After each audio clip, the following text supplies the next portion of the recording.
Yes, good evening students, how are you? कैसे हैं आप लोग? मैं डॉक्टर गौरव शर्मा आपको पढ़ाने वाला हूं एक बहुत ही बढ़िया टॉपिक, एपिथेलियल टिश्यू। हम लोगों ने ऑलरेडी स्ट्रक्चरल ऑर्गेनाइजेशन का फर्स्ट लेक्चर हम लोगों का हो चुका है और अब वहां पर हमने कुछ बेसिक पॉइंट ऑलरेडी लर्न कर चुके हैं कि किस तरीके से स्पर्म और ओवम मिलकर एक जाइगोट बनाते हैं। जाइगोट से एम्ब्रियो बनता है और एम्ब्रियो से आप देखेंगे आगे तो हमारे डिफरेंट बॉडी पार्ट्स बनते हैं। लेकिन इसी बीच में एक बड़ा इंपॉर्टेंट पार्ट आता है जो कि है मदर लेयर्स। मदर लेयर्स में हमने पढ़ा था एक्टोडर्म, एंडोडर्म एंड मेसोडर्म, जिनसे हमारा पूरा स्ट्रक्चर बना हुआ है। और इसी में हम लोगों ने कहा था कि 4 टिश्यूज बनते हैं। एक होता है एपिथेलियल, एक होता है कनेक्टिव, एक होता है मस्कुलर और एक होता है नर्वस टिश्यू। एपिथेलियल टिश्यू कहां से ओरिजिनेट होता है? ऑलरेडी हम स्टडी कर चुके हैं कि एपिथेलियल टिश्यू दोस्तों स्टडी होता है कहां से ओरिजिनेट होता है। एपिथेलियल टिश्यू ओरिजिनेटेड होता है तीनों भी मदर लेयर से, एक्टोडर्म से, एंडोडर्म से एंड मेसोडर्म से। हम लोगों ने सुपर 11 कॉन्सेप्ट के जरिए एपिथेलियल टिश्यू के कैरेक्टरिस्टिक भी ऑलरेडी पढ़ चुके हैं। आज हम एपिथेलियल के टाइप्स, एपिथेलियल कहां कहां पर पाया जाता है विद डायग्राम प्रेजेंटेशन देखेंगे और उसका एक 2D में और 3D में कैसा लुक आता है वो जरूर देखेंगे। तो दोस्तों हम लोग बहुत ही एक इंटरेस्टिंग टॉपिक एपिथेलियल टिश्यू जो पढ़ने जा रहे हैं, उसका बेसिक कॉन्सेप्ट क्या था। एपिथेलियल टिश्यू हमारे शरीर में ऐसी जगहों पर पाया जाता है जहां पर कि ट्यूब लाइक स्ट्रक्चर्स हो, होलो स्ट्रक्चर्स हो और उनकी लाइनिंग और कवरिंग का काम एपिथेलियल टिश्यू करता है। ये तो क्लियर हो गया कि एपिथेलियल टिश्यू काफी जगह पर हमारे पाया जाता है जो कि कवरिंग वाली है और लाइनिंग वाली है। और जैसा कि दोस्तों आप लोगों को पता है कि कवरिंग और लाइनिंग में ही हम लोगों को फ्रिक्शन भी हो सकता है। Is it clear? अब आप सोचते होंगे कि सर फ्रिक्शन कैसे हो सकता है। ऑब्वियस सी बात है, जब ये पार्ट लाइनिंग और कवरिंग में पाया जाएगा, जैसे कि ये स्किन है हमारा, अभी कवरिंग है, अब ऑब्वियस सी बात है इसके कट फट लगने के चांसेस ज्यादा हैं, इसमें इंजरी होने के चांसेस ज्यादा हैं। और आप देखते होंगे कि जब हमारे को चोट लगती है तो बहुत जल्दी से, कुछ ही दिनों में जल्दी से हम उसको रिपेयर हो जाता है हमारे अंदर सेल जो डिवीजन के जरिए। तो इसमें एक बात हमको याद रखनी है कि एपिथेलियल टिश्यू में एक बहुत ही अच्छी सेल डिवीजन की पावर होती है और इसी कारण से बहुत जल्दी सेल रिपेयर हो जाती है। इज इट क्लियर दोस्तों? तो आज हम एनसीईआरटी की लाइन टू लाइन पढ़ेंगे एक बहुत ही अच्छे रिप्रेजेंटेशन से। मैं यहां से शुरू कर रहा हूं मल्टी सेलुलर एनिमल्स में, और यहां से मेरे सारे 11th क्लास के प्यारे प्यारे स्टूडेंट्स, आप सब फ्यूचर डॉक्टर्स हैं, तो इसको ध्यान से समझेंगे एक एक लाइन को, जहां पर हम लोगों ने काफी चीजों के बारे में डिस्कशन एक दूसरे से करना है। इन मल्टी सेलुलर एनिमल्स आप देखते होंगे 2 टाइप के एनिमल्स होते हैं, यूनिसेलुलर और मल्टी सेलुलर। यूनिसेलुलर को हम प्रोकैरियोट बोलते हैं और यूकैरियोट भी बोलते हैं। तो कभी भी ये गलती मत करना कि यूनिसेलुलर सिर्फ प्रोकैरियोट होता है। प्रोकैरियोटिक यूनिसेलुलर भी होता है और यूकैरियोटिक यूनिसेलुलर भी होता है। तो हमारे पास यहां पर क्या है, मल्टी सेलुलर एनिमल्स, जो कि सिर्फ और सिर्फ यूकैरियोटिक होता है, कोई भी प्रोकैरियोटिक मल्टी सेलुलर नहीं होता है। तो यहां पर जो मल्टी सेलुलर एनिमल्स की बात की जा रही है वो कौन से हैं? यूकैरियोटिक। ठीक है दोस्तों, चलो अब आगे चलते हैं। अब ये कहते हैं कि मल्टी सेलुलर एनिमल्स के अंदर जो ग्रुप ऑफ सिमिलर सेल्स है, the group of similar cells along with the intercellular substance. अब कई बार हमको ये वर्ड समझ में नहीं आता है कि सर इंटरसेल्युलर सब्सटेंस का मतलब क्या है। तो देखो 2 वर्ड यहां पर आते हैं, इंट्रासेलुलर और इंटरसेलुलर। ऐसे चीजें आपके सामने आएंगी आगे। तो हम कभी भी बात करेंगे इंटर स्कूल कंपटीशन, मतलब ये कोई स्कूल ए है, ये कोई स्कूल बी है, इन दोनों के बीच में कंपटीशन। तो आप देखे होंगे आपके भी स्कूल्स वगैरह में इंटर स्कूल कंपटीशन होते होंगे। तो ये 2 सेल की बात कर रहा है और इसके बीच का जो सब्सटेंस है उसको हम बोलेंगे इंटरसेलुलर सब्सटेंस। हमने एक स्कूल का एग्जाम्पल लिया है, ठीक है। तो आप देख रहे हो कि अगर मान लो बोला होता इंट्रासेलुलर, तो हम सिर्फ एक स्कूल की बात करते हैं, मतलब इस सेल के अंदर। तो आपको पता चल गया होगा अगर इसके अंदर बात होगा तो इंट्रासेल्यूलर, क्या होगा बेटा, इंट्रासेल्यूलर। और अगर दो सेल के बीच में होगा तो ये कैसा हो जाएगा, इंटरसेल्यूलर। क्लियर है कॉन्सेप्ट, कोई डाउट नहीं है, कोई भी डाउट होगा भी नहीं। देखो आप बहुत प्यारी स्लाइड से आपको एक एक वर्डिंग बहुत क्लियरली दिख पा रहा होगा, विजिबल हो रहा होगा। 10th से जब हम 11th में जाते हैं तो हमको बॉटनी और जोलॉजी में बेसिक्स अगर हमारे स्ट्रांग हैं तो हमको आगे जाके कोई भी ट्रबल नहीं होता है, ठीक है। और अगर हमारे बेसिक कमजोर हैं तो हमारे वो वीक पॉइंट फाइनल्स तक भी ऐसे वीक रह जाते हैं। तो आगे डिस्कस करते हैं कि a group of similar cells along with the intercellular substance perform a specific function, किसी फंक्शन को करने के लिए पर्टिकुलर है वो specific function, and such an organization is known as tissue, और उसको हम क्या बोलते हैं, टिश्यू। जैसे कि आप देखते होंगे कनेक्टिव टिश्यू को जिम्मा दिया गया है कि आपका काम है कनेक्ट करना, आपका क्या काम है, कनेक्ट करना। एपिथेलियल टिश्यू को बहुत सारी जिम्मेदारी दी हुई है कि ये वाला एपिथेलियल पर्टिकुलर, कोई भी एपिथेलियल टिश्यू के कई सारे टाइप होते हैं, तो ये बताया गया है कि एपिथेलियल टिश्यू का ये वाला टाइप जो है वो क्या काम करेगा, वो पर्टिकुलर जैसे मान लेते हैं फिल्ट्रेशन करेगा।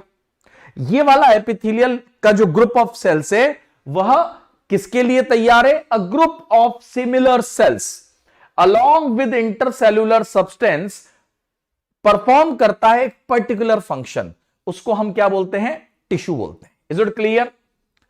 अब आ जाते हैं आगे, next point, the structure of the cell vary according to their function. बिल्कुल सही बात। इसका मतलब यह है कि अगर मान लेते हैं, जैसे नॉर्मल सी बात हम लेते हैं, अगर मुझे सर्दी लग रही है, ठीक है, विंटर्स में, तो हम जैकेट पहन लेते हैं। Is it clear. अगर हमको पानी भरना है फिल्टर करके तो हम एक पतला कपड़ा लेते हैं, ऐसा नहीं लेते हैं कि सोफे का कुशन ले लिया कि अब मैं फिल्टर कर रहा हूं, ऐसा कौन सा फिल्टर है, ठीक है। हम एक पतला कपड़ा लेते हैं ताकि एक बढ़िया तरीके से फिल्ट्रेशन हो जाए, और उसको स्ट्रेच भी कर देते हैं। तो आप देखेंगे कि अकॉर्डिंग टू देयर फंक्शन वैसा ही उसका शेप होगा। तो जैसा शेप वैसा फंक्शन, या यूं कह सकते हैं जैसा फंक्शन वैसा हमको शेप वहां पर डिजाइन मिलता है।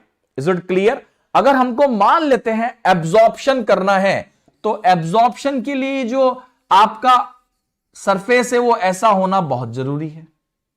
इज इट क्लियर बेटा। अगर मान लो किसी एपिथेलियल टिश्यू को मान लेते हैं कोई सिक्रीशन करना है, तो जैसे ये एपिथेलियल ग्रुप ऑफ सेल्स हैं, तो ये यहां पर ग्लैंड सेल्स होगा, और ग्लैंड सेल्स का काम क्या होगा बेटा, ग्लैंड सेल्स का काम होगा सिक्रीशन करना। क्या काम होगा, सिक्रीशन करना। तो जैसा कि आप देख रहे हैं कि यहां पर ग्लैंड सेल ने क्या काम किया, सिक्रीशन का। यहां पर ये इतनी सारी बॉर्डर बना दी गई है ना, ऐसा ब्रश की तरह बॉर्डर बना दी है। इसका काम क्या होगा बेटा, इसका काम होगा एब्जॉर्प्शन। क्या काम होगा, एब्जॉर्प्शन। बिल्कुल आराम समझेंगे, कोई जल्दबाजी नहीं है, पूरे इंटरेस्ट के साथ डॉक्टर्स वाले स्टाइल के साथ समझना है हमको चीजों को, हमको कोई जल्दबाजी नहीं करनी, हमको एक एक पॉइंट क्लियर समझना है, ठीक है। फिर हम भले कितनी स्पीड पकड़ लें तो बढ़िया होता है। जैसे कि बिल्डिंग जब बनाते हैं आप, तो माइलस्टोन आपका जो बेसिक वर्क है उसमें ज्यादा टाइम लगता है, लेकिन अगर जिसकी नींव मजबूत होगी वो हमेशा बहुत बड़ा किला बांध सकता है। Is it clear. आगे चलते हैं। So therefore the tissue are different and are categorized into 4 types, और काम के आधार पर उनकी लोकेशन भी फिक्स हो चुकी है। जैसे कि एपिथेलियल टिश्यू, जैसे कि एपिथेलियल टिश्यू। अब हमको मान लो एपिथेलियल जैसे फंक्शंस करवाने हैं, तो टिश्यू कैसा होगा, एपिथेलियल। हमको कनेक्ट करवाना है, दो के बीच में कनेक्ट कराना है, तो कनेक्टिव टिश्यू। हमको मसल्स बनवानी है, तो मस्कुलर टिश्यू। हमको नर्वस फंक्शनिंग है हमारी, कंडक्शन से रिलेटेड है, तो हम न्यूरल टिश्यू बनाएंगे। तो बेसिकली क्या हुआ है, आपकी 3 मदर लेयर जो हैं, एक्टोडर्म, मेसोडर्म और एंडोडर्म, उनसे ये चारों टिश्यूज अराइज हो रहे हैं। लेकिन एपिथेलियल टिश्यू इन तीनों से भी ओरिजिनेट होता है। मींस एक्टोडर्म से भी होता है, मेसोडर्म से भी होता है, और एंडोडर्म से भी होता है बेटा, ठीक है। तो हम यूं कह सकते हैं कि epithelial tissue is originated from ecto, meso and endo. समझ में आ रहा है? यस दोस्तों, आ रहा है समझ में? यस, आना भी चाहिए। चलो आगे चलेंगे। अब नेक्स्ट, अब ये एक डायग्राम है जो हमको काफी कुछ चीजें बताता है। जैसे कि हमने देखा था कि अगर हम एपिथेलियल टिश्यू को ये एक होलो स्ट्रक्चर मान लेते हैं, जैसे मान लो ये होलो स्ट्रक्चर मान लेते हैं। अब आप देख रहे होंगे ये होलो स्ट्रक्चर मैं आपको देख सकता हूं भाई इसमें से ना, क्योंकि ये क्या है, होलो स्ट्रक्चर है। तो ये जो लाइनिंग बनी हुई है, ये लाइनिंग बनी हुई है बेसिकली, ये किस तरीके से इस स्ट्रक्चर से हम लोग ये समझना चाहेंगे कि किस तरीके से एपिथेलियल टिश्यू होती है। ठीक है, तो हम इसके लिए क्या करेंगे, हम एक एग्जाम्पल ले लेंगे ऐसी एक सेल का, कुछ ऐसा। ये हमने ऐसा एक लेयर ले लिया, हमने ऐसा एक लेयर ले लिया, आप देख रहे होंगे इस तरीके से। यह हम इसका एक काम करते हैं, बढ़िया सा डायग्राम बनाते हैं ताकि हमको आराम से समझ में आ जाए। ठीक है, हम एक नॉर्मल सा डायग्राम बनाते हैं। हमने ये कोई ट्यूब ले ली है बेटा। ठीक है, हमने क्या ले ली है, ये कोई ट्यूब ले ली है। Is it clear? हमने ये कोई ट्यूब ले ली है इस तरीके से, समझ में आ रहा है? हमने ये कोई ट्यूब लाइक स्ट्रक्चर ले लिया है और हम ये देखना चाहते हैं कि वाकई में इसके अंदर किस तरीके से एपिथेलियल टिश्यू अरेंज्ड होता है। तो मैं इस वाले पोर्शन को मैं थोड़ा सा जूम करना चाहूंगा, क्योंकि इसका जो एपिथेलियल टिश्यू है वो lining of the lumen, lumen मतलब कैविटी, ये क्या है बेटा, ल्यूमेन, ल्यूमेन मतलब आपकी जो बीच में ये जगह है, जैसे हमने ये बनाया था, तो ये जो स्पेस है इसको अपन क्या बोल रहे हैं, ल्यूमेन बोल रहे हैं। तो हमको ये देखना है कि यहां पर ये जो एपिथेलियल टिश्यू पाया जाता है, ये जो एपिथेलियल टिश्यू पाया जाता है ये किस तरीके से, तो जरा इस स्ट्रक्चर को जूम करके दिखाते हैं। ठीक है, यस। तो इसको जूम करके जब हमने देखा तो नजारा कुछ इस तरह से था। ठीक है, नजारा कुछ इस तरीके से था। ये था हमारा apical cell. Sir apical cell क्या होता है? एपिकल सेल नहीं है, ये एपिकल सरफेस है। ये क्या है, एपिकल सरफेस। इस तरीके से ये अरेंज होता है बेटा, आराम समझना है, कोई जल्दबाजी नहीं है। ठीक है, मैं आपको बिल्कुल आराम से पढ़ा रहा हूं। क्लियर? तो अब हमको यहां पर एक चीज तो क्लियर हो गया है कि ये वाली जो सरफेस ये ल्यूमेन है। ये क्या है, ल्यूमेन है, या यूं कहो एक कोई खाली जगह, कोई empty space. Is it clear? तो ये वाला जो सरफेस है ये कौन सा सरफेस है, एपिकल सरफेस। ये कौन सा सरफेस है, ये जितना भी सरफेस आप देख रहे हो ये कौन सा है, जो इसकी तरफ डायरेक्शन कर रहा है। यही तो डेफिनेशन है जो एनसीईआरटी में दी है एपिथेलियल टिश्यू की, कि या तो कैविटीज की तरफ डायरेक्शन करेगा या फिर एनवायरमेंट की तरफ। इसका मतलब या तो कवरिंग होगा या लाइनिंग होगा। और ये क्या है, लाइनिंग। लाइनिंग मतलब अंदर का, जैसे किसी कपड़े के अंदर आप कपड़ा लगा देते हो तो हम बोलते हैं कि इस टी शर्ट के अंदर लाइनिंग है। ठीक है, ऐसा हम बोल सकते हैं। जैसे सूट वगैरह पहनते हैं, ठीक है, हम शादी में सूट पहनते हैं, उसके अंदर अस्तर कपड़ा लगा होता है, तो हम क्या बोलेंगे, अस्तर क्या है, लाइनिंग है। उसी तरीके से यहां पर ये क्या है, लाइनिंग है। अब सर ये क्या है, ये बताइए ये क्या है। तो बेटा ये जो आपको दिख रहा होगा, मैं इसको भी जूम करके दिखा देता हूं। ये जो लेयर है, इसके ऊपर जो ये लेयर है, ये जो आपको इस तरीके से दिख रही होगी, ये इस तरीके से मैं आपको यहां पे बिल्कुल क्लियर करना चाहूंगा, कोई डाउट नहीं रखना चाहूंगा। ये वाली जो लेयर है ये है बेटा बेसमेंट मेम्ब्रेन, जो इसको अटैचमेंट साइड प्रोवाइड कर रही है। तो एक तरह से ऐसा समझ लो, अगर ये एपिथेलियल टिश्यू है तो ये क्या है, आपकी बेसमेंट मेम्ब्रेन। और इसके नीचे ये क्या है, इसके बेसमेंट मेम्ब्रेन के नीचे क्या है, कनेक्टिव टिश्यू। तो हम ये कह सकते हैं कि ये वाला, ये क्या हुआ, ये बेसमेंट मेम्ब्रेन हुआ, हां कि ना, ये बेसमेंट मेम्ब्रेन हुआ। इसके नीचे क्या हुआ, ये बेसमेंट मेम्ब्रेन है, तो इसके नीचे क्या हुआ बोल देंगे जरा, इसके नीचे हुआ कनेक्टिव टिश्यू, जहां से ये न्यूट्रिशन ले रहा है।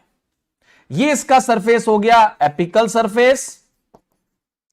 ये इसका क्या सरफेस हो गया बेटा, ये हो गया इसका एपिकल सरफेस। ये इसका हो गया बेसल सरफेस। ठीक है, ये इसका कौन सा सरफेस हो गया बोल देंगे जरा, फटाफट बोल देंगे। ये इसका कौन सा सरफेस हो गया बेटा, यस शांतनु, सविता, जल्दी जल्दी बताओ फटाफट। ये इसका कौन सा सरफेस हो गया, ये इसका हो गया कौन सा सरफेस हो गया, ये इसका एपिकल सरफेस हो गया, एपिकल सरफेस हो गया। और ये इसका बेसल सरफेस हो गया। और बेसल सरफेस आपको कहां पर दिखाई दे रहा है? बेसल सरफेस कहां पर दिखाई दे रहा है आपको? यस, बेसल सरफेस कहां पर दिखाई दे रहा है आपको? बेसल सरफेस आपको दिखाई दे रहा होगा बेसमेंट मेम्ब्रेन के ऊपर, बेसमेंट मेम्ब्रेन के ऊपर। ठीक है, is it clear? Basement membrane के ऊपर। समझ में आ रहा है? Yes, okay, very good very good, आपको समझ में आ रहा होगा। तो अब हम इस स्ट्रक्चर को जूम करके देखते हैं। हम इस स्ट्रक्चर को जूम करके देखते हैं, या पहले हम यहां पर अलग से बना लेते हैं। हम इस स्ट्रक्चर को बना लेते हैं यहां पर। तो आप देखेंगे ये तो हो गया आपका एपिथेलियल सेल। ठीक है, एक रख रहे हैं इसलिए सेल है, अगर ज्यादा रखते तो टिश्यू था। इसके नीचे ये हो गया आपका बेसमेंट मेम्ब्रेन। ये हो गया आपका बेसमेंट मेम्ब्रेन। साक्षी आ रहा है समझ में बेटा? यस, साक्षी, जीनत, सभी लोगों को समझ में आ रहा है बच्चे? सभी लोगों को समझ में आ रहा है? एक बार बोलेंगे जल्दी जल्दी, फटाफट फटाफट। सभी लोगों को समझ में आ रहा है क्या? यस, साक्षी, जीनत, जल्दी जल्दी बता दो, फटाफट फटाफट। यस, समझ में आ रहा है तो बोलो फटाफट। यस जीनत, सिद्धांत, शीतल, यस बच्चे, समझ में आ रहा है क्या? सभी लोगों को समझ में आ रहा है? यस,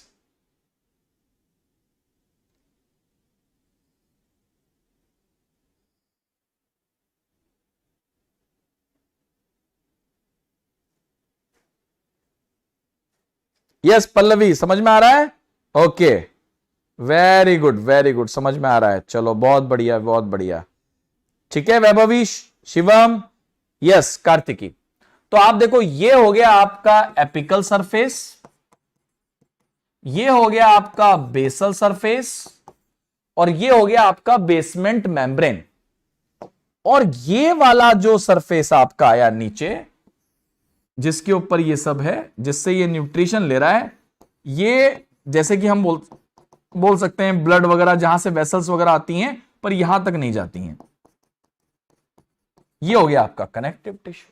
और यही स्ट्रक्चर अगर आप देखेंगे, apical surface, basement membrane, connective tissue, तो ये तो श्योर हो गया कि जो एपिकल सरफेस है ये किसकी तरफ फेस कर रही है? ल्यूमेन की तरफ, मतलब खाली जगह की तरफ। क्लियर है? हाँ कि ना? ओके, अब इस डायग्राम को देखो आप। अब आपको क्लियर समझ में आ रहा होगा कि ये एपिकल सरफेस है, ये इसका बेसल पार्ट है जो कि बेसमेंट मेम्ब्रेन पर टिका हुआ है। अब कई बच्चे जानना चाहते हैं कि सर बेसमेंट मेम्ब्रेन क्या होती है? तो बेसमेंट मेम्ब्रेन बेटा क्या होती है? ये एक असेलुलर, नॉन सेलुलर लेयर है जो बनती है एपिथेलियल के सिक्रीशन से और कनेक्टिव के सिक्रीशन से। आप देख रहे होंगे दो पार्ट्स आपको दिखाई दे रहे होंगे बेसमेंट मेम्ब्रेन में। क्या क्या दिखाई दे रहे होंगे आपको? दो पार्ट्स दिखाई दे रहे होंगे आपको। क्या दिखाई दे रहे होंगे? दो पार्ट्स। एक कहलाता है बेसल लेमिना। क्या कहलाता है? Basal lamina. और दूसरा पार्ट आपका कहलाता है रेटिकुलर लेमिना।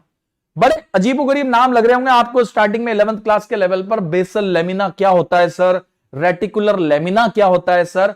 तो आपको अभी ध्यान रखना है सिर्फ इतना, बाकी तो मैं डिटेल में आपको बाद में पढ़ाऊंगा कि ये और ये लेयर बेसिकली टोटल मिलाकर क्या कहलाती है? Basement membrane. तो composition of basement membrane, composition of basement membrane. Yes Kartik आ रहा है समझ में बेटा? यस कार्तिक आ रहा है समझ में? Basement membrane, basement membrane is made up of basal lamina and reticular lamina. Is it clear? Yes Kartik आ रहा है समझ में? ओके, अब इधर देखेंगे, इसके नीचे ये क्या है? Connective tissue. अब हम इसकी पूरी कार्य प्रणाली, इसकी कार्य की, या यूं कह लो इसकी फिजियोलॉजी, हम इसकी जैसा ये काम करता है उस हिसाब से हम इसको पढ़ लेते हैं, इसके कैरेक्टरिस्टिक को। इसके कैरेक्टरिस्टिक में क्या क्या नजर आ रहा है आपको? इसके कैरेक्टरिस्टिक में नजर आ रहा होगा आपको कि एपिकल सरफेस जो है उसके इधर ओपन स्पेस है या तो, या फिर कैविटी है, जैसे कि हमने कहा था ल्यूमेन। मतलब ये कुछ इस तरीके से है, हमने बहुत जूम करके दिखाया हुआ है, तो आप देखोगे ये ल्यूमेन की साइड है एपिकल सरफेस। दूसरा खास बात यह है कि ये कनेक्टिव टिश्यू में जो भी न्यूट्रिशन आ रहा है, देखो सेल जो है, सेल को न्यूट्रिशन तो चाहिए। ये न्यूट्रिशन कहां से मिलेगा? ये न्यूट्रिशन मिलेगा आपको कनेक्टिव टिश्यू मतलब ब्लड से मिलेगा। ऑब्वियस सी बात है। Is it clear? आपको कहां से मिलेगा? यस, आपको मिलेगा, यहां से न्यूट्रिशन मिलेगा। पर ये यहां तक कैसे जाएगा? क्योंकि ये जो होता है, ये होता है अवेस्क्यूलर। अवेस्क्यूलर, और अवेस्क्यूलर का मतलब होता है विदाउट वेसल्स। अवेस्क्यूलर का मतलब होता है without vessels. Is it clear? समझ में आ रहा है बच्चे? अवेस्क्यूलर का मतलब क्या होता है? Without vessels. पर विदाउट वेसल्स है तो ये आखिरकार न्यूट्रिशन लेगा कैसे?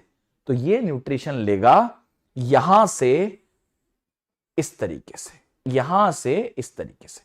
सर ये आपने एरो लगा दिया, इसका कुछ तो नाम होगा। यस, इसका नाम है डिफ्यूजन।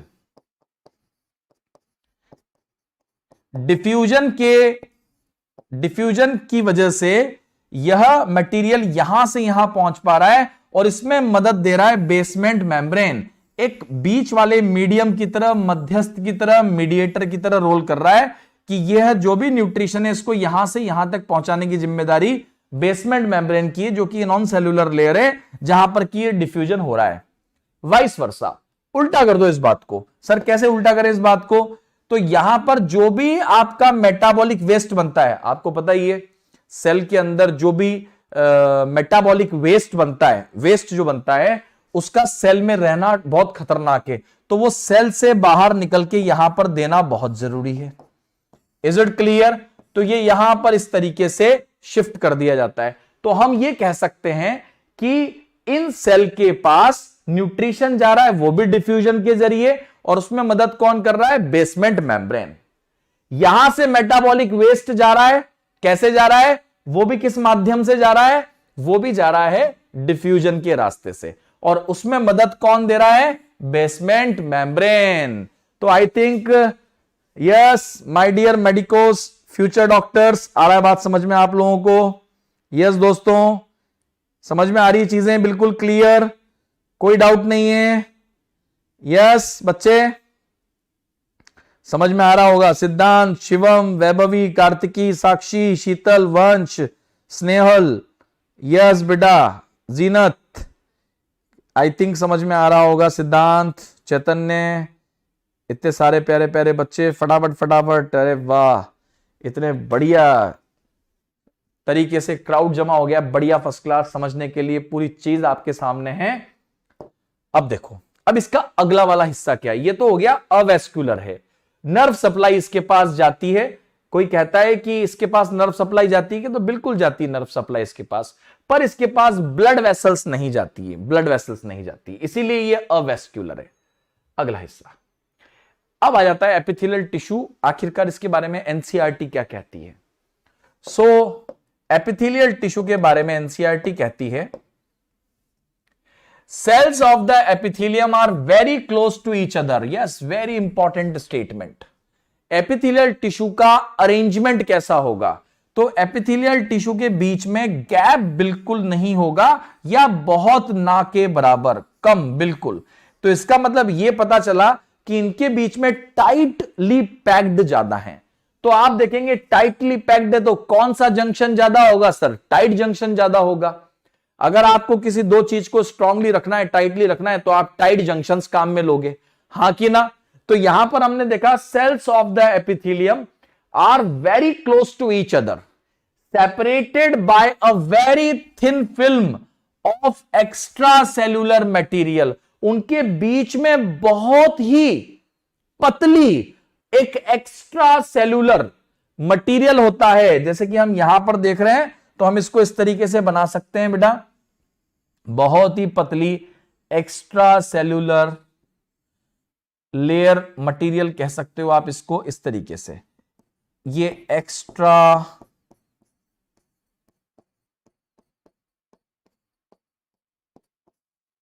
सेल्यूलर। तो आपने देखा होगा बहुत टाइटली पैक्ड है ये, और इनके बीच में सेल को सेल से जोड़ने के लिए किसकी जरूरत पड़ेगी? सेल और सेल को जोड़ने के लिए जरूरत पड़ेगी सेल जंक्शंस की। किसकी जरूरत पड़ेगी? सेल के बीच में पाए जाने वाले जंक्शंस। ये कई तरह के होते हैं जो हम आगे पढ़ने वाले हैं, पर अभी हम कितना ध्यान रखेंगे कि जो आसपास वाली जो सेल्स हैं वो आपस में हेल्ड टुगेदर होती हैं, मतलब आपस में कैसे पैक्ड होती हैं, वह सेल जंक्शंस के द्वारा पैक्ड होती है। निकिता आ रहा है समझ में? यस। लतिका, निकिता आ रहा है समझ में? यस बेटा, समझ में आ रहा है कि आप लोगों को? यस। लतिका, निकिता दोनों आंसर देंगे बेटा, फटाफट फटाफट आंसर देंगे। यस भाई, लतिका और निकिता को आ रहा है कि समझ में? उनसे भी पूछ लेते हैं। यस लतिका, टेल मी बेटा, आ रहा है समझ में आपको? यस, जल्दी जल्दी बोल दो लतिका, फटाफट बेटा।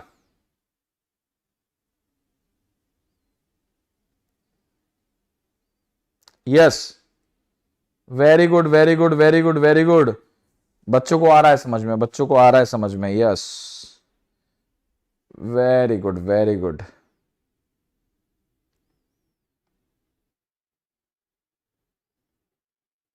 क्लियर हो रहा है कॉन्सेप्ट? यस, कोई डाउट हो तो बताओ। यस लतिका बेटा, ठीक है ठीक है। निकिता, आपको भी आ रहा है समझ में? ओके। सो ये हो गया हमारा एपिथेलियल टिश्यू का आपस में जुड़े होने का तरीका। The epithelial tissue rest on a non cellular layer. ये ऑलरेडी हम पढ़ चुके हैं कि नॉन सेल्यूलर लेयर के ऊपर होती है वो। ये हम ऑलरेडी पढ़ चुके हैं कि नॉन सेल्यूलर, देखो आप प्रेजेंटेशन देखो, आपको इसी तरह की पीपीटीज पूरे साल भर आपको इसी तरह की पीपीटीज मिलेगी आपके सेल्फ रीडिंग के लिए भी। इससे क्या होगा? आपके नोट्स वगैरह बनाने का हेडेक नहीं रहेगा। आपका जो मैक्सिमम टाइम है वो आपका अंडरस्टैंडिंग्स में जाएगा। हम ये सारी पीपीटीज आपको दे देते हैं, ठीक है, अलॉन्ग विद योर नोट्स, ताकि आप अगर कोई नोट्स पढ़ रहे हैं तो आपको रीडेबिलिटी में दिक्कत नहीं आए। कई बार आप देखते होंगे ऐसे आपको बार बार जूम करके देखना पड़ता होगा, काफी ट्रबलसम होता है। तो ये सारी पीपीटीज आपको दे दी जाएंगी, आप उसको प्रॉपर तरीके से रीड कर सकते हो, ठीक है। और मैं आपके साथ में भी ये पढ़ रहा हूं तो आपको पता चल रहा होगा वर्ड टू वर्ड मीनिंग क्या है। सो ये एक्सपीरियंस आपको बहुत फायदा पहुंचाएगा, इसका मैं आपको गारंटी दे सकता हूं। The epithelial tissue rest on a, यहां पर रेस्ट का मतलब है पड़े होना, यहां पर ऐसा नहीं रेस्ट कर रहे, ठीक है। Rest on a non cellular basement membrane. अभी अभी हमने पढ़ा कि ये जो एपिथेलियल टिश्यू है, ये एपिथेलियल टिश्यू है, इसके नीचे ये कौन होगा? ये बेसमेंट मेम्ब्रेन होगा। और इसके नीचे ये क्या होगा? यस, अरे वाह सर, ये तो बहुत अच्छी गाड़ी बन गई। कनेक्टिव टिश्यू, ये हो गई बेसमेंट मेम्ब्रेन, और ये सारी epithelial cell like that. Clear? Yes Kartiki, zoology समझ में आ रहा है अच्छे से? Okay. Which separates it from the underlying connective tissue, जो सेपरेट होता है अंडरलाइंग कनेक्टिव टिश्यू से via the basement membrane. Clear? ये कॉन्सेप्ट क्लियर? आगे चलेंगे।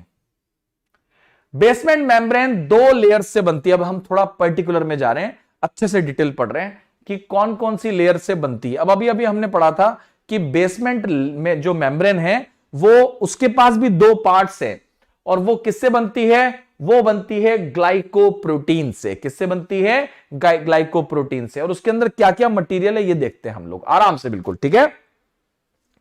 तो यहां पर हमने देखा कि बेसमेंट मेम्ब्रेन खुद भी 2 पार्ट्स में डिवाइडेड हमको दिख रही थी। सर कैसे दिख रही थी? ये मान लेते हैं बेसमेंट मेम्ब्रेन का ऊपर वाला हिस्सा है, और ये बेसमेंट मेम्ब्रेन का नीचे वाला हिस्सा है। ये बेसमेंट मेम्ब्रेन का ऊपर वाला हिस्सा है, और ये बेसमेंट मेम्ब्रेन का नीचे वाला हिस्सा है। Is it clear? तो अब हम यहां पर मैच कराते हैं अपर। यहां पर यूज में लिया गया है कि जो ऊपर वाली ये जो पतली लेयर है, अपर लेयर कैसी होती है? थिन होती है। कैसी होती है? पतली होती है। और इसको हम बोलते हैं बेसल लैमिना। क्या बोलते हैं बच्चे? Basal lamina. और ये बनी होती है ग्लाइकोप्रोटीन्स की। किसकी बनी होती है?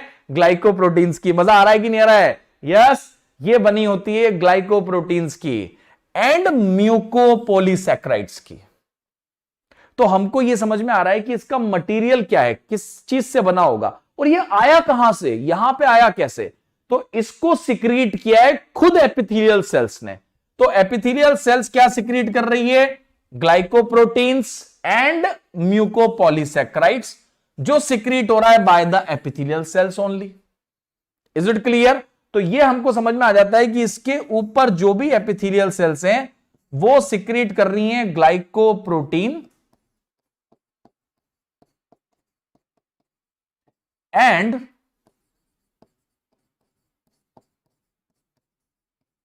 म्यूकोपॉलीसैकेराइड। ठीक है, क्या सिक्रीट कर रही हैं, म्यूकोपॉलीसैकेराइड। लतिका आ रहा है बेटा समझ में, यस क्लियरली विजिबल है सारी चीजें बेटा, yes Latika, Kartiki clearly visible है तो बोल दो जल्दी से फटाफट, क्लियरली विजिबल है, यस बिल्कुल बढ़िया से, नहीं चल आगे चलेंगे। यस वंश आ रहा है बेटा समझ में, यस वंश, ऋषिकेश, साक्षी सभी को आ रहा है समझ में, ओके बेटा अंडरस्टूड। यहां पे कोई दिक्कत नहीं है, बहुत आसान पार्ट था। फिर हम एक बार एक्सरसाइज भी कर लेंगे, पूरे लेक्चर को एक बार हम कंक्लूड कर लेंगे। तो आप देख रहे हो कि ग्लाइकोप्रोटीन और म्यूकोपॉलीसैकेराइड खुद कौन सिक्रीट कर रहा है, एपिथेलियल सेल्स। सेम इसी तरीके से इसके नीचे पाया जाने वाला कनेक्टिव टिश्यू, इसके नीचे कौन पाया जाता है, कनेक्टिव टिश्यू यहां पर, और यह बनाता है आपकी लोअर वाली लेयर। तो देखो lower thick fibrous layer, very very important. ऊपर थिन लेयर है, नीचे थिक लेयर है। ऊपर थिन लेयर कहला रही है बेसल लेमिना बेटा, और थिक लेयर जो कहला रही है वो कहला रही है रेटिकुलर लेमिना। क्या कहला रही है, रेटिकुलर लेमिना। क्या कहला रही है, फाइब्रस लेयर क्या कहला रही है, reticular lamina. Is it clear. जिसके अंदर होते हैं, रेटिकुलर क्यों कहला रही है, कुछ तो कारण होगा। तो एक फंडा याद रखो, रेटिकुलर वर्ड होता है मतलब नेटवर्क। यहां पर रेटिकुलर फाइबर्स का नेटवर्क है, कोलेजन फाइबर्स का नेटवर्क है जहां पर कि ये होता है, और कोलेजन फाइबर है इसीलिए ये फाइब्रस लेयर बना रही है, फाइब्रस लेयर बना रही है। जब हम किसी चीज को मजबूती से जोड़ना चाहते हैं तो हमको फाइब्रस बनाने के लिए कोलेजन फाइबर्स की जरूरत होती है, ध्यान रखना हर जगह ये फंडा अप्लाई होगा। ठीक है, जो किसके ऊपर है, कनेक्टिव टिश्यू के ऊपर। तो एक बात समझ में आ गई, ऊपर वाली बनी हुई है ग्लाइकोप्रोटीन्स की, म्यूकोपॉलीसैकेराइड्स की। Is it clear. तो इसका मतलब क्या हुआ होगा, जरा नजारा देखते हैं कि क्या हुआ होगा। ठीक है, हुआ यह था कि जब ये बन रही होगी, जब ये बन रही होगी, जब ये बन रही होगी तो कैसा नजारा होगा, ये एपिथेलियल टिश्यू जैसे ही बनना शुरू हुआ, इसको ऐसे देख लेते हैं, एपिथेलियल टिश्यू जैसे बनना शुरू हुआ, ठीक है, इन एपिथेलियल टिश्यूज ने साथ के साथ थोड़ा थोड़ा सिक्रीशन करना भी शुरू कर दिया। किसका, म्यूकोपॉलीसैकेराइड का प्लस ग्लाइकोप्रोटीन्स का। एम आई करेक्ट बच्चे, यस। किसका सिक्रीशन शुरू कर दिया इन्होंने, किसका सिक्रीशन शुरू कर दिया, म्यूकोपॉलीसैकेराइड का एंड ग्लाइकोप्रोटीन का। और उसी वक्त जो ये नीचे जो कनेक्टिव टिश्यू है इसने किसका सिक्रीशन शुरू कर दिया, कोलेजन फाइबर्स है ना, व्हाइट होते हैं, और इलास्टिक वाले येलो होते हैं, ध्यान रखना, येलो इलास्टिक ऐसा करके याद रख रहा हूं, येलो इलास्टिक मतलब, येलो इलास्टिक मतलब इलास्टिक फाइबर्स कैसे होते हैं, येलो होते हैं या येलो इलास्टिक होते हैं। कोलेजन व्हाइट कॉलर, याद रखना कोलेजन कैसे हैं, व्हाइट। ठीक है, क्लियर, कोई डाउट नहीं है। ओके आगे चलते हैं। तो ये इन्होंने यहां पर नेटवर्क बना दिया रेटिकुलर फाइबर्स का, रेटिकुलर फाइबर्स का नेटवर्क बना दिया। यस, ऐसे रेटिकुलर फाइबर्स का नेटवर्क बना दिया इस तरीके से, कोलेजन फाइबर्स का नेटवर्क बना दिया इस तरीके से, और यहां पर इसके ऊपर म्यूकोपॉलीसैकेराइड, ये क्या है, म्यूकोपॉलीसैकेराइड का लेयर। क्लियर। और ये किसने सिक्रीट किया है, ये इसने सिक्रीट किया है, ये इसने। तो दोनों के कंट्रीब्यूशन से, ठीक है, एक कहावत है महाराष्ट्र में, तू तुझा मी माझा। जब किसी होटल पे जाते हैं ना, जब किसी होटल पे जाते हैं तो पार्टी देते हैं, तो शेयर करते हैं अपन, हम यहां पे क्या बोलते हैं नॉर्थ इंडिया में, कंट्रीब्यूट करना। तो महाराष्ट्र में एक बड़ी अच्छी कहावत है, तू तुझा मी माझा, ठीक है। तो मैं काफी टाइम रहा महाराष्ट्र में, तो मुझे पता है, काफी अच्छा लगता है ये, भाई तू तेरे पैसे दे दे, मैं मेरे पैसे दे देता हूं। तो उसी तरीके से ये बेसमेंट मेम्ब्रेन बड़ी फायदेमंद थी, तो इसने भी थोड़ा कंट्रीब्यूशन कर दिया, इसने भी थोड़ा कंट्रीब्यूशन कर दिया। समझ में आ रहा है बच्चे? देखो लाइव लेक्चर्स का फायदा है, बहुत मजा आता है साथ में ऐसे इंटरेक्ट करते हुए पढ़ने से, नहीं तो ऐसा लगता है कि आप अकेले ही बोले जा रहे हैं। तो ये बड़ा इंपॉर्टेंट होता है कि हम आपसे मोटिवेशन लें और आप हमसे मोटिवेशन लें, ठीक है। तो यहां पर हमको चीजें सीखनी है कि किस तरीके से ये कनेक्ट हो रहा है, ठीक है। आगे, ब्लड वेसल्स तो पाई जाती नहीं है एपिथेलियल टिश्यू में, blood vessels are absent in the epithelial tissue, so materials are exchange between the epithelial cells and blood vessels of the connective tissue by the process, yes, can you name it बच्चे? क्या आप नाम बता सकते हैं? Yes sir, by the diffusion, by the process of diffusion across the basement membrane. Basement membrane के to and fro के जो काम कर रहा है, टू एंड फ्रो मतलब इधर से इधर, इधर से इधर, ठीक है। और आप देख चुके हैं ऑलरेडी कि जो भी कनेक्टिव टिश्यू से एपिथेलियल की तरफ जा रहा है वो न्यूट्रिशन जा रहा है, और एपिथेलियल टिश्यू में जो मेटाबॉलिक वेस्ट बन रहा है वो कनेक्टिव टिश्यू में आ रहा है। यही कॉन्सेप्ट है। और ये कैसे हो रहा है? डिफ्यूजन के जरिए। और डिफ्यूजन आप लोगों को मालूम होना चाहिए, higher concentration to lower concentration, ठीक है। तो ये हमने आज आप देखोगे तो बहुत अच्छे से स्ट्रक्चर को समझ लिया। अब जरा हम नेक्स्ट पार्ट पे आते हैं। यस, मजा आ रहा है कि नहीं आ रहा? आगे चल सकते हैं? यस। अब हम इसका आज टाइप देखेंगे ताकि हम कल इसके बारे में डिटेल पढ़ पाए। सो एपिथेलियल टिश्यू का जो अरेंजमेंट होता है वो या तो सिंगल लेयर की फॉर्म में हो सकता है। जरा समझते हैं सिंगल लेयर क्या होती है, and this is a very fantastic notes, ठीक है। ये सिंगल लेयर है। अब ये मान लेते हैं ये ऐसी सिंगल लेयर है, तो ये जो सिंगल लेयर होगी इसको बोला गया है सिंपल एपिथेलियल टिश्यू। क्या बोला गया कार्तिकी? क्या बोला गया बच्चे? बोला गया है, क्या बोला गया है? सिंपल एपिथेलियल टिश्यू, ठीक है, सिंगल लेयर है तो। और अगर मान लेते हैं कि यह मल्टीपल लेयर से, तो इसको बोला जा रहा है कंपाउंड एपिथेलियल टिश्यू। क्लियर? क्या बोला जा रहा है बच्चे? Compound epithelial tissue. Is it clear? Clear? Okay. अब इसमें भी कई शेप हैं। स्क्वाइमस, जब हम किसी चीज को खींच देते हैं तो वो हो जाती है स्क्वाइमस। जैसे मान लो मेरे पास मेरा जो हैंडकरचीफ है, जो रुमाल है, मैंने उसको खींच दिया, था तो वो स्क्वायर, पर मैंने उसको खींच दिया तो उसकी बाउंड्रीज ऐसी पॉलीगोनल जैसी हो जाती हैं, ऐसे खींच जाएगा वो। खींचने की जरूरत कब पड़ेगी? जब आपको कुछ ना कुछ एक्सचेंज करना है। फंडा याद रखना दोस्तों, ट्रिक है। जब हम इसको किसी भी चीज को स्ट्रेच कब करोगे आप? जब आपको कुछ ना कुछ ऐसा काम हो जिससे स्ट्रेच करने से फायदा हो। या तो आपको कुछ ना कुछ फिल्टर करना हो, मैक्सिममली एक्सचेंज करना हो, या फिल्टर करना हो। और हमारे शरीर में कहां कहां एक्सचेंज होता है, कोई बता सकता है मुझे? यस, अभी दिखाता हूं।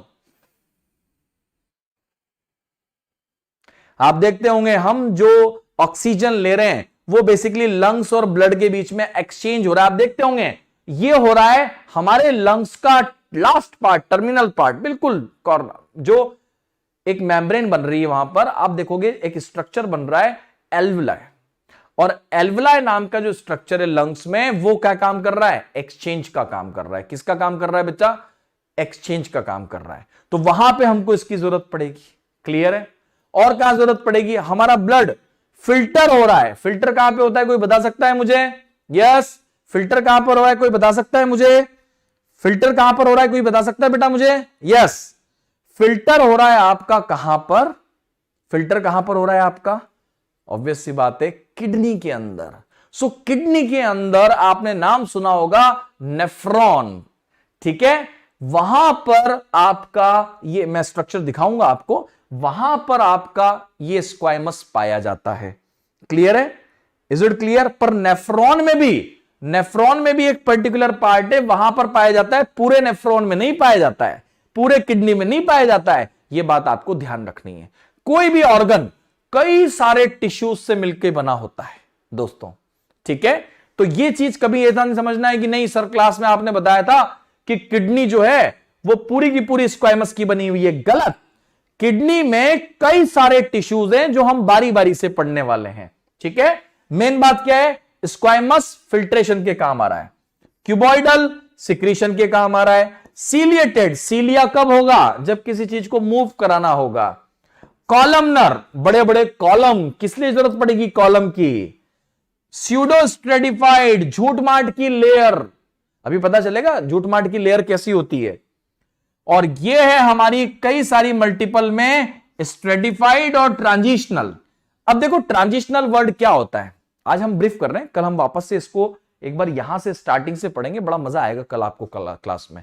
कल हम क्या पढ़ेंगे, स्क्वाइमस पढ़ेंगे, कल हम क्या पढ़ेंगे, क्यूबॉइडल पढ़ेंगे, कल हम क्या पढ़ेंगे, सीलिएटेड पढ़ेंगे। तो आपको बड़ा मजा आएगा इसके बारे में डिटेल जानने में।